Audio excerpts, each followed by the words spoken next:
didn't say add till I blew up. Oh my goodness. Waiting for Team Tupper to join you guys. This is getting exciting. What? There we How are. easy is that? That was a little better.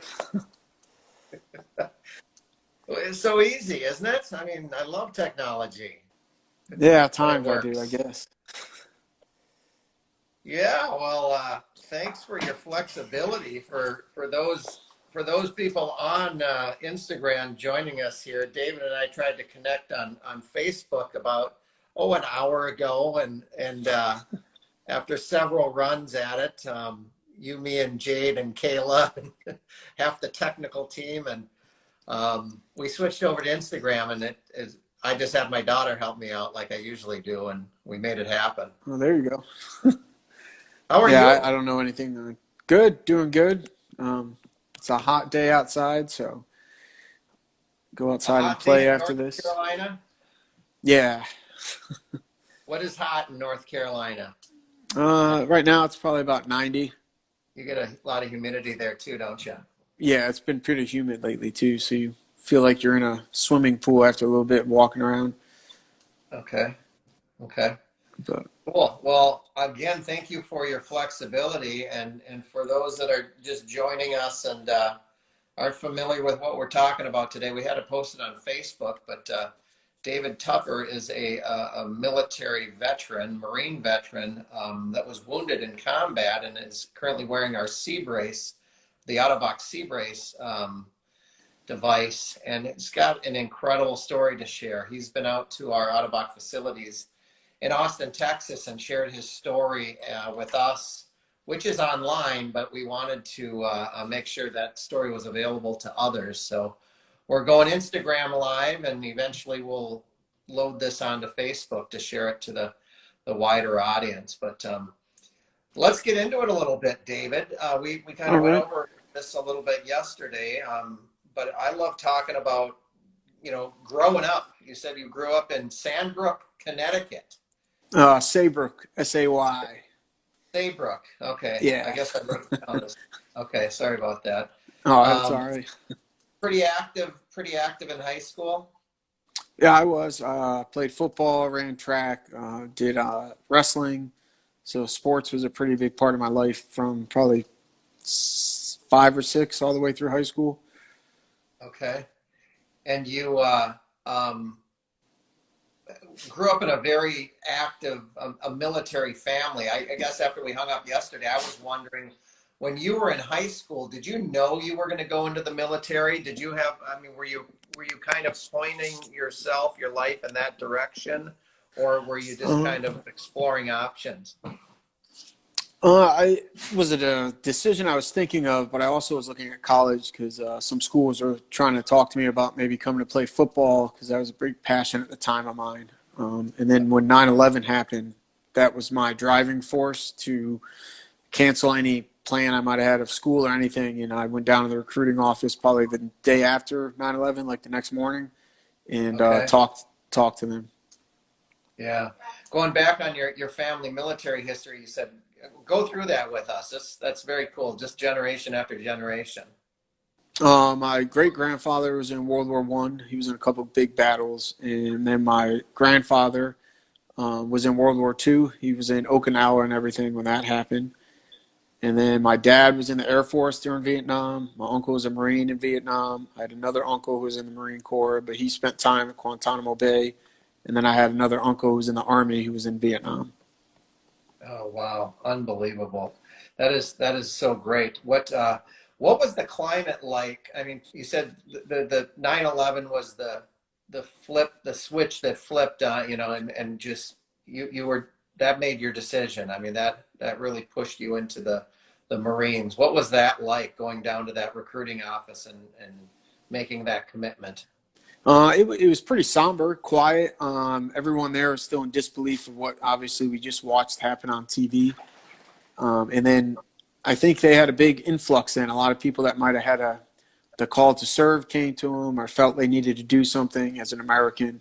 And I was one of the young individuals that went down and had to go home with paper for my parents to sign because I was 17 to legally Oh, let me sign to go in the military because I wasn't 18 yet. So that night, we talked about it, and my mom was nervous but knew it was something I was passionate about. My dad was behind me, and they signed the papers, and I started the journey on enlisting in and getting ready to go. Okay. And then how long after you signed the papers were you off to boot camp? Was that a pretty I quick left turnaround? about 5 months, 4.5 months after. Some time to get ready, do things with the recruiter, like physical wise, just to make sure I understood what boot camp will be like. Um, and I only wanted to go into the infantry. When you go in and sign up, they give you different jobs to look at. But I was pretty passionate, knew my direction was to go into the infantry and to try and eventually go overseas to actually fight for the country. At the young age I was a capable individual to go do that. So, Wow. Okay. And 4 tours, correct? Four. yes, sir. And where were those? Afghanistan. I did Iraq, and the last one was in Afghanistan. Okay. And I have here July 2012 was the fourth your fourth enlistment or fourth tour, and that's Yes, when yeah, you. we left in the early spring of 2012, and then I got injured in July. So, Okay. And the injuries, you suffered paralysis, correct? You want to talk a little bit about that? yes, we were on patrol, and we were in contact, and they started shooting rocket propelled grenades. One landed right by me, so it with the blast and everything else from it, it paralyzed me from the waist down. Also, I suffered a pretty bad head injury, traumatic brain injury, so I had to go through a polytrauma unit for a while in Richmond, Virginia, to learn again physical therapy, but also occupational therapy. I kind of had to do things on my own. I went through speech therapy and vision therapy because my brain was pretty rocked on top of my body, but even I never understood what an explosion, even a compact of that to your brain, can really do.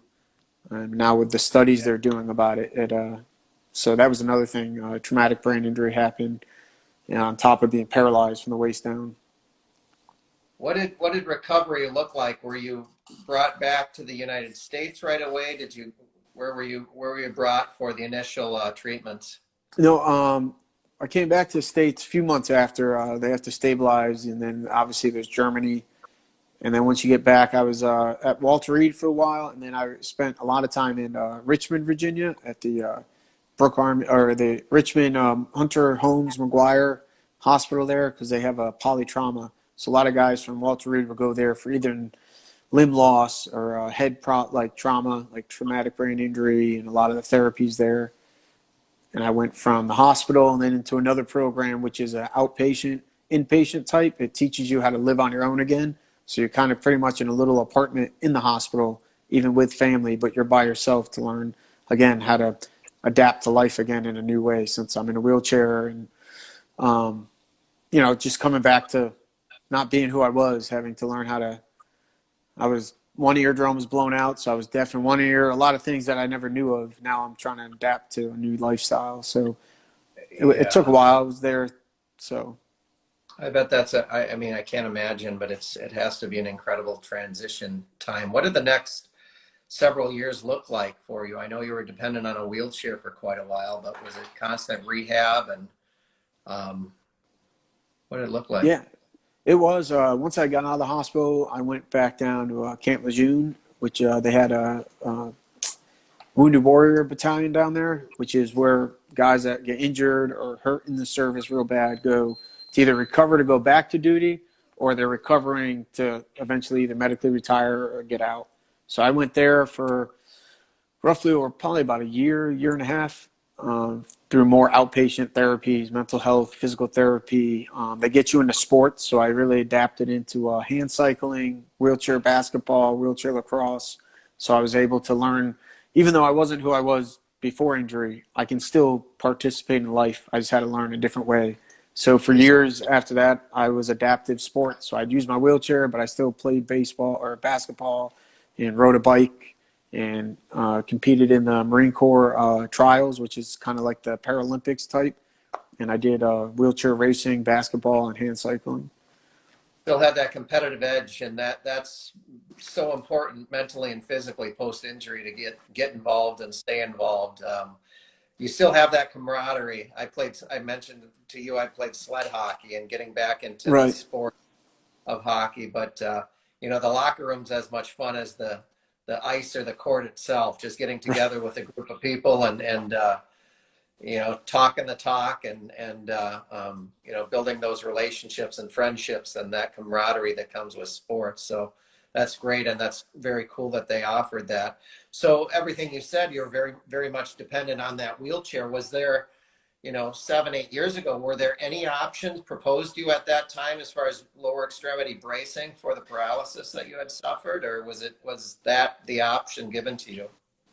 For the first couple years, it was the only option was the wheelchair. Right after, just before I medically retired, they sent me down to Brooke Army Medical Center in San Antonio, Texas, and that is where they were making, it was called the IDEO brace. It's a AFO. It was just one that went from the foot just below the knee, locked everything in position at your foot, and it was made for limb salvage mainly, or guys that had severe limb damage.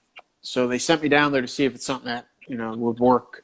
So they did the same thing, fit you, and it's specially made to you, custom made, with carbon fiber and rods in the back. So I had that, and it would allow me to kind of be back up a little bit, my forearm crutches to get around a little bit, but it wasn't sufficient to be able to go out and walk around the yard, go to a playground for hours, mow the lawn, take a walk, stand on a dock and hold a fishing pole and cast it. Those weren't the options still. So most of the time I was in my wheelchair because I had more options to do things in my wheelchair and being successful than that. So, because my arms, again, were also trying to hold me up in these braces. So, Sure, you wanted to grab a hold of something. It's hard to fish when you're holding onto a dock post or a railing on a boat or something like that. right. Yeah. So you wore the ideal brace for a few years. Let's fast forward a little bit to when you were introduced to the C brace. How did that come about? Was that a practitioner, or was that a? Yeah, actually, the VA here in Fayetteville, North Carolina, we were going for an appointment to actually talk to them about the braces I had prior to get fixed because I kept breaking because they wouldn't sustain my level of injury and movement. So even though I wasn't moving much in them, they weren't built for that, so they would snap all the time. So I was going there to just get them made so I was able to ambulate and get up once in a while. And when I walked in there, he said, you know, with your injuries, I don't know if it's something you'd be a candidate for, but I'd like to show you this option. So he went online and pulled a YouTube video up that they had of the Ottobock C brace. And I watched the video, and the next thing you know, in my head, I didn't think anything else, but this is it. I want it. You know, can we order it tomorrow? Obviously, it's not how that works, but so that started the process right there. Is he was familiar with it, educated on it, showed me it, and then he started the process of contacting the reps in my area. Okay. And then I believe you set up a trial with, I don't know, Gerald Starks on. I think it's still called the Big Green Monster. But do you remember that, the trial period that you put that on? Yeah, I do. Put it on. Before that, too, you know, it was nerve-wracking because I only had my hip flexors, which is one of the ones you needed. But any other strength in my leg, I don't have much. I can't kick my leg forward with my knee or ankles at all. So it was kind of nerve-wracking because we weren't sure even putting this on if this was going to be possible to use. Okay. But they put it on. The sales rep that was there, John, he said, you know, if this guy's going to make it work, he's won. So they put it on. I was able to make it function pretty good, where everyone was comfortable enough to give thumbs up to move it forward. So we started the process of that. So Gerald Stark said we have a much smaller demo unit now than what we had before. I know that we've upgraded the technology, and I think you're wearing the smaller unit than the original one that came out. But when you were going into that demo, I mean, I know you know, with an injury like the one that you suffered, you probably saw a lot of things out there, powered devices exoskeletons and things like that. And in your mind, you're like, something's got to work. Were you going into that demo thinking that this is it, or were you just kind of like, let's give it a shot and set? No, going into it, I was excited, but I was in the back of my head, to be honest, a little worried if this was going to fully give me the function that I was hoping for. Because again, up to that point, I didn't know anything else was out there. So in my head, I wanted something that would get me back to the closest I used to be, getting in the yard, playing with the kids, fishing, hunting. So we did the trial, and I was still nervous through the time of getting casted and getting prepared for it, that it might not give me 100% what I was thinking. So I didn't want to get my hopes up. As my wife and I were kind of preparing for it, that was the other thing in our head, was we won't get too excited. I would have dreams about things of, fairy tale dreams of, all right, I'm going to get up and start walking around and doing things. And then I'd wake up like, all right, put myself back in earth, and it might not be that way. Yeah, back to reality. What first couple of steps? Yep. When we did that, Jerry will tell you, he was trying to show me how it would work, how to start kind of getting your walks going. I saw the comment too. I just saw it pop up. I was just reading that too, and we should keep up with the comments and the questions. But Gerald Stark, he was there with you, right? He was a bit non-committal because he had tried other things and nothing was really working well. Right, and that's the truth. Nothing worked, and then he was there the day they brought the actual ones for me, the sea brace in, and I put him on, and he stood inside the parallel bars with me and tried to get me to take the first steps, and he's telling me how to do it and, walk off your toe. So finally I looked at him and I was like, listen, I can't feel my toe or my feet, so I don't know where they're at. All I need to do is someone show me. Like, I learned that way. So you show me how to do it, I'll do it. So one of the other reps that was there, John, he said, just picture walking with your kids or your wife like you used to. Like, just close your eyes and think of it before injury, since you know how it was, and think of doing that. And I did. And next thing you know, I started kind of going down the hall, making the beeps happen, pushing the wall away from me a little bit, trying to get my balance, but finally getting into a groove of walking.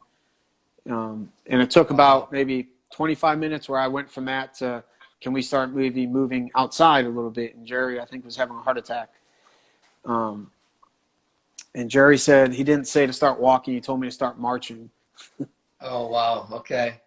So I mean, that's a heck of a statement, is how do I use this thing? And they just say, just walk like you used to walk with your kids, right. That's incredible. When I started walking with prosthetics, that's not necessarily the case, but the technology is very similar with the microprocessor controlled knees and the C brace. Right. But wow, to be able to just walk like you used to walk, that's incredible. And it stayed there with you, and it resisted when it needed to resist, and it provided you obviously short term with that safety and that confidence that you were looking for. No, it did. It helped from not feeling like I was going to fall. It took me a little while to fully get used to it. Obviously, it wasn't something where, the next day I was out walking miles or going up hills right away. I got there as quick as I could. I'm a little different individual where I will push something to the max limit. So no matter if it's a brace or the wheelchair, I think till I got my other new wheelchair, my one I had for 6 years, and the rim was bent, the whole frame was bent sideways because I used to go downstairs in it. Whatever way I had to maneuver, I would. So the same with the sea brace. I will push it to the max, and it's held up too. So. Wow. Okay. So you knew that was the thing, and then you knew that was a solution for you, and then the team, I think, probably had to figure out if they could get reimbursement for it and things like that. So they went back to the drawing board, and you said you already casted for it. And how long until you received the product? After they gave the thumbs up after the trial, I had to wait about probably 5 months from the VA to give approval, because the VA was to make sure they were going to cover it. And since I was service connected and everything, the VA was going to cover it since I was injured overseas and all that. So once the VA gave a thumbs up that they're going to cover it, they moved me to the casting part down in Pinehurst, North Carolina. And from casting, once it was approved, to the actual product, I would say 3 months. Okay. They did the cast, sent it out, and then it came back, the clear one. They put the clear leg on me to kind of Yep. laser and make sure everything's straight. And then I sent that back out, and it's probably maybe 3 weeks after that, the actual brace itself was in. And they gave me a call to set up the appointment to come in and see if they fit right and I'm ready to rock. And so Okay. we went down. I'm sure you made a few phone calls in between that period and talked to some people about this life-changing technology that you're going to be granted here. I bet you're getting pretty excited. When you finally got the final product, the definitive socket and C brace, people that haven't seen you walk in that, obviously, they must have you must have given them quite the impression. Yeah, it was a very moving day for ourselves, obviously, because we didn't know what to expect. But also, the practice itself shut the whole office down that day. Just to have me come in and Ottobock guys to get the fitting in. I think everyone that was working there was in tears. We were. It's moving to know that possibility now was there. We never heard of the technology before that. Heard of different stories, but didn't know. And I'm one to really want something to get me back to where I used to be. So when it happened, it was very moving, and it took us probably a full week or more to actually to sink in. We went home that night and made plans for the next day to go to the park or take a walk. When I woke up one morning laying in bed and looked over and they're charging, and I call them, my legs are against the wall and I'm ready to get up, put them on, and I can start my day. And that's when it hit me. Like, I broke down finally to know, like, wow, like that possibility I always dreamed of is here. Like, I can get back to at least say 90% of everything I used to do. If that's going out and playing with the kids, walking the dog, going to the grocery store, the little things that you don't think of, just pushing a shopping cart and being able to grab things with your own hand and not have to balance a wheelchair or crutches. It opened it up. Your independence just came back to you. Yeah, that is very cool. We talked a lot about that yesterday, and I mean, the simplest things, like you just said, just going to a grocery store and being able to push a cart, and it's very difficult to do that in a wheelchair, but you would want to do it. I mean, it's like that whole world opened Right. up on things that you wouldn't even consider doing prior, and getting you out of the house. I tell you what, when John sent me the video of you, I mean, I've seen some very cool things, but that was, and we need to share that. We'll figure out a way to share that link of you walking down the hall at the practitioner's Okay. Yeah. office. Before, I think you had loft strand crutches, and Yep. you were using upper body to pull your lower extremities. Basically, you weren't getting any assistance from them. You didn't have a brace on.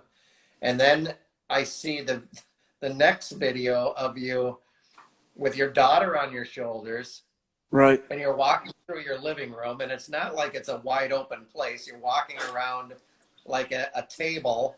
She's on your shoulders, and her expression, and you could tell she hadn't been on your shoulders before. She was Right. looking up like, wow, the ceiling's right there. And Yeah.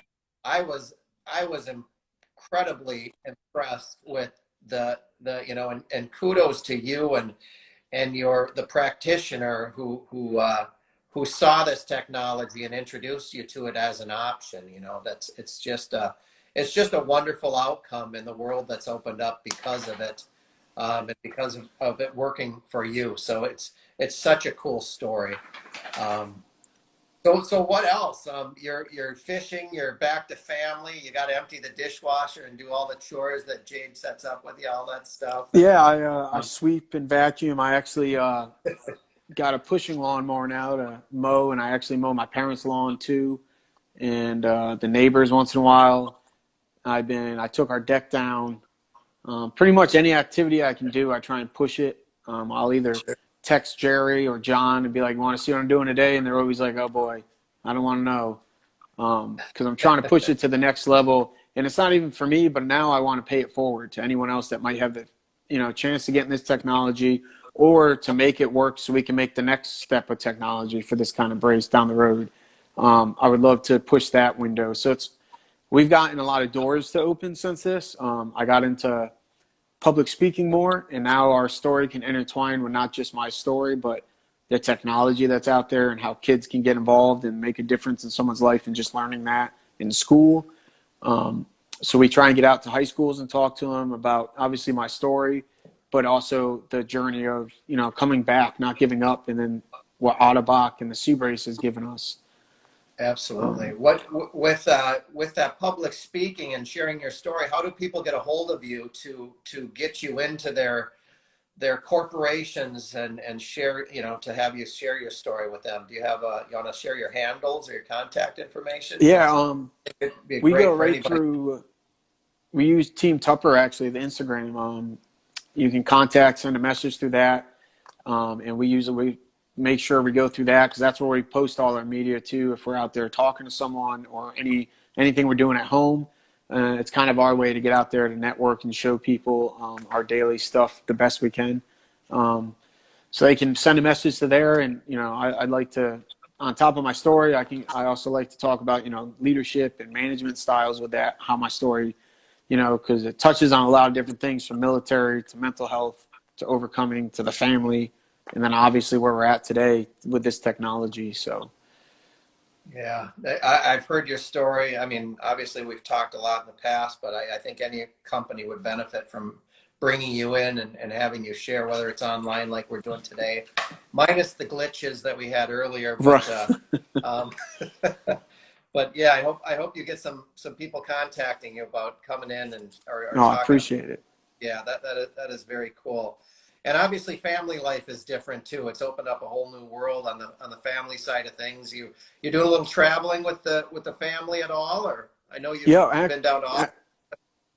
We went down to Austin. We did some traveling with Ottobock to do as a champion, to do things to show what the product does, but also to help others and educate on that. And with the kids we've gotten to about a week ago with this whole COVID thing. Obviously, we're all stuck in the house. So we took the kids up to a farm about an hour away from here. And we were able to isolate from people. And there was a little camper you can rent there, all clean and nice. So we stayed in this camper and got to enjoy a whole farm, walk around. We actually got chickens of our own now. So we run around in the backyard with our chickens, and we have a garden. And so I can be a lot more active, and the kids like it. They can wake up and tell me to get moving and throw my legs on. I can go take a walk with them and throw the football. I can go out and make them run, and I can watch them. So that's pretty fun. That is very, very cool. What an incredible transition, and what a cool story. You're an incredible human being, David, and I appreciate it. I appreciate the time today sharing your story. I mean, I mentioned it yesterday when I was kind of reviewing our conversation. I realized that this is your Alive Day. I mean, like you mentioned, your military buddies call it an Alive Day. I call it an Alive Day. But it's an important day to reflect on, and taking the time today to talk to others and to advocate and all the work that you're doing for this product. We got to be clear to people. You got yours covered through the VA benefits, through TRICARE, and I know workers' compensation covers it. And you've done some advocating. I think Jerry made a comment about some Medicare getting it recognized as a medically necessary device, which your story proves that it is. It really does. So we appreciate that. You're not just doing it for yourself. You're doing it for others. So thank you for that. And, on behalf of the entire Ottobock organization, thank you and your family for the service, or for your service. It's very cool. In closing, what do you say to individuals out there that see this, that might benefit from this? I mean, your story kind of talks, your practitioner brought it to you, but, encourage people to look into it, I'm sure. Right.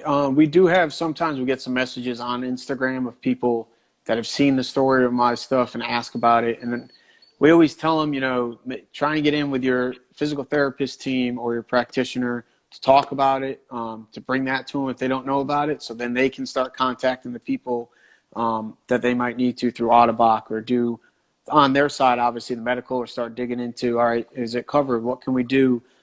So no one gets their hopes up, and it's something that might take a while. but we always are positive and educate that the possibility isn't not there. No matter if Yeah. we have to fundraise and help them, whatever it is, definitely is Yeah. something that we think if they can get into, we'd love that. So like I always tell them, get in with your physical therapist, your orthotist, practitioner, and just start the ball rolling that way, but stay on top of it and be active in what you're doing. Yeah, we hope that more private insurers recognize this and open up the worlds like your world has been opened up by getting this device and a lot of the other devices. I mean, I'm wearing devices. I'm wearing microprocessor controlled knees that I could imagine my life would look like without them, you know. So, Right. um, but thank you again, and thanks for your flexibility Oh, today. you're welcome. No, Uh, thank you guys for everything. And you know, you can't see it, but actually, my wife has been so great. She's been holding the phone the whole time. So if it shakes, she's getting tired. But I want to at least call her out for it because it's amazing that she's doing that. So, Oh, I love it. All right. Well, I'll let you two get back to life, and we'll be in touch. all right, thank you. You guys take care. Bye bye. Bye.